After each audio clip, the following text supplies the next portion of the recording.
Hello, friends.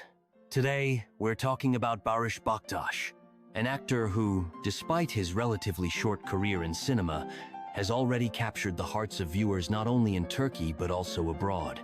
We'll discuss his journey into acting and some personal moments of his life that intrigue fans. Barış Baktas first got involved in acting after his first year of university. While working at a job placement agency, he often attended job fairs. But he soon realized that he wasn't enjoying this kind of work. One day, while meeting a relative, he mentioned his job, and the relative misunderstood him, asking, "Acting agency?" Once the misunderstanding was cleared up, his relative suggested that Barış try his hand at acting, and soon, without his knowledge, sent his application to an acting agency. Barış received several offers to act, but turned them down due to his studies and work. Finally, after exams, he found time to collaborate with the agency and began appearing in various projects in minor roles. After graduating from university, Barış realized that acting was his true calling.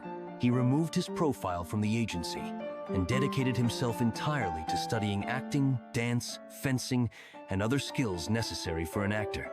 His first serious role was in the horror film Seberu, where he played the character convey.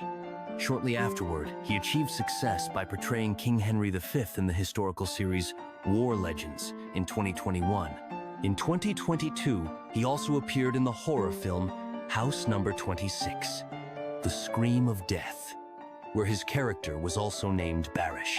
Despite his fame, Barış Baktas prefers to keep his personal life private. It is known that since 2023, he has been married to Gülüm Akbaş, the daughter of the famous Turkish television host Salih Akbaş.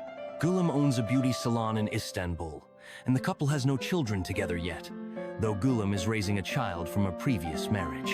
In 2024, rumors about a possible divorce started circulating, but Barış quickly denied these claims. In an interview, he stated that he often sees posts about a divorce on social media, which have no basis in reality, and thanked his fans for supporting him and Gülüm during this time. That's all for today. Thanks for being with us, friends. Don't forget to subscribe to the channel to stay updated on new stories about your favorite actors. See you next time.